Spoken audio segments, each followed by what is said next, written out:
you're after something that's more than just an event, it's timeless. And this is where immortally, this is where it becomes biblical. There's a thing called purgatory. A guy I was just talking before Starbucks is in a different chain store in the Midwest. He went to purgatory, and this is a place that isn't heaven or hell, and it sure ain't earth. And he's like, I'm trying to describe it because earlier I was talking to a guy who saw apparitions. He stayed at the most haunted hotel in Cedarburg. And so the denotation of what ghosts can take inanimate objects, aside from what monoliths are, and play with them, or they can make a materialization where it was more luminescence, because you can tell it isn't real because they're dead. But one case he made trousers move. He was like, no, they were actually trousers from the earth, and they were imitating legs. But an exhibit B would be this lady. She had black hair, black eyes, and she knew that she was dead. So it's obviously not real, but nevertheless, it wasn't an actual corpse that they were taking and making it be a inanimate object, autonomous.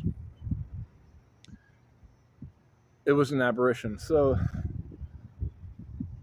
I know these are spectacular phenomenons, and if you've never exhiberated or been a part of supernatural activity, you're lucky. You shouldn't go fishing for them because they can throw you off staircases and levitate you. Aside from that, is that this guy in purgatory said that, I'm trying to get him to describe it, like I started off with, were the things that you were seeing, because he told me that he was in this space where there was things battling good and evil, and it was so over the top that he couldn't tell that he had been there for an eternity or just like 9 days. And he got out of his coma. He's like, he was in there for a few days. But I tried to get him to real small talk to define like this thing. The icebreaker was King Von, because I know he listened to him. He's like, what's the best King Von songs? He's like, Stories. I'm like, oh shit. And it hopped right into from the icebreaker into what purgatory is.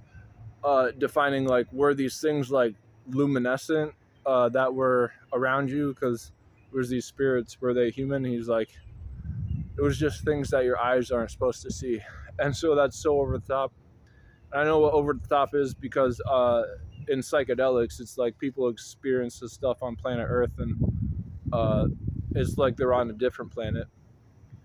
Psychedelics. But aside from psychedelics, where like if you're working tone, this is what Stone Cold Steve Austin said, and he drinks like beer after like working out in a wrestling rink, he gets like buzzed on a different level, especially when all eyes are on him. It's this thing of transcendental, when you're exuberating your body that's toned with substances. And this is like, you shouldn't dabble in them, but in just consuming like what a 40 is and 2 monsters, you're on like a different level.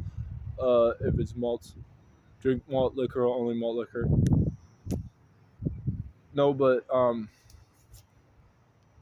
that would make this an adult channel if it wasn't one, but it shouldn't be. Don't drink unless you're over the age of 21, and don't cut this out of context because it isn't. Just in consumption of those two things, it's like, if you're speaking in logic, you get on cloud 9 really easily. And so I understand when he says there's things that your eyes shouldn't see. There's people on planet Earth who they say on the internet they've been to like heaven and stuff and hell, and it's like they're actually there. And it's like this cross where like some of them say there's people on Earth that are in hell already and they don't know it, but they're actually like spirit is there. So it's like this doubling factor. So question what a betting factor is. There's a tidbit of one. I don't mean to get wish-washy, but I'm on cloud 9, and in the Bible it says love your neighbor as yourself, and this is where you get higher than a kite. I was talking yesterday, there was these 2 towns I chose in the middle of high school to go to, either Cedarburg or Grafton.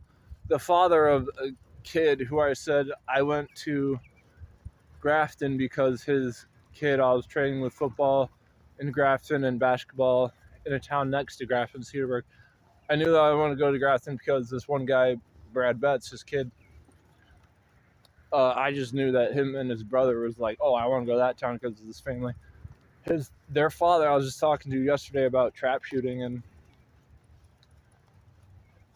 we weren't talking politics, but it was entirely politicized. The whole escapism of trap shooting because guns are supposed to be denounced because of school shootings.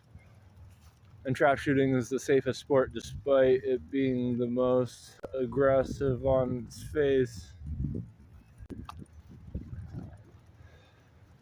We just talked for like a half an hour about trap shooting. I got higher than a kite. And then I had a dream about it last night. It's where I just drank like a 40 and then 2 Monsters. And then I walked in the Starbucks. Every time I walk in the Starbucks, my local one in Grafton, the town that I chose to live in, everyone's in there and they always say, hey, and they say my name like really scantily, as if like in Hooters are always scandalous. And in South Park, the perfect icebreaker, I asked the people in Starbucks, have you ever been inside of a Hooters? I've been into one once. And they say no, the only icebreaker to this is that, oh, South Park, they had a whole episode on one. Despite the fact is that trolling on a level of that thing is escapism. The second thing is the Cloud 9 that I'm on in reveling. Wait, one right now. Addressing someone who is partaken in yoga, and she's my friend on.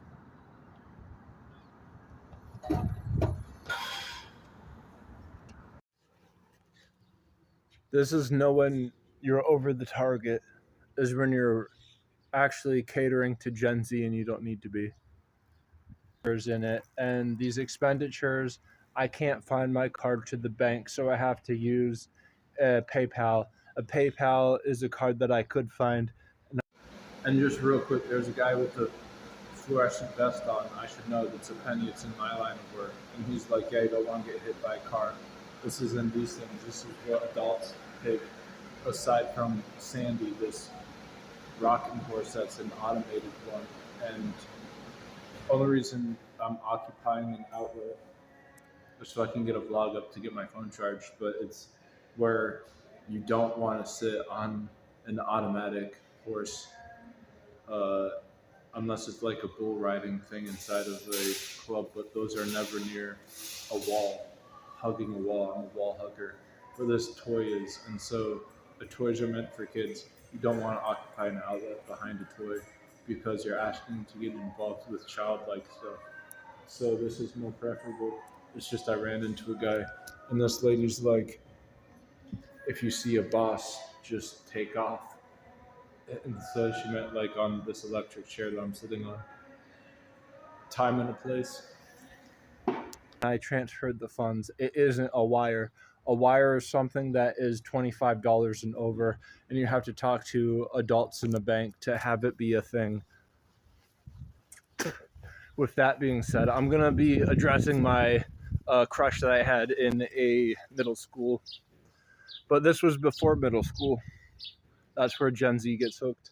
This was in elementary school where there was a girl I had a crush on. Her name was Katie, not Callis, that was a different Katie. How many Kates I've known, with some of them who have survived into adulthood, is astonishing. That being said, one of them that hit me the hardest, no pun intended, left me a mark where I was chewed up and spit out. It was a total accident, but nonetheless, no pun intended with points, of a Jeep vehicle is you have to really troll them, but it's a troll where you just make something better. It's what Elon Musk said. When you're making like rocket ships, all you have to do is just make something better than that, and then you're the cream of the crop, and you can troll the F out everyone who's having middlemen to have overages. But back to KDK, there's this thing where it's not like anything against you, but when we were growing up, we had this thing called the Oregon Trail, and I'm gonna step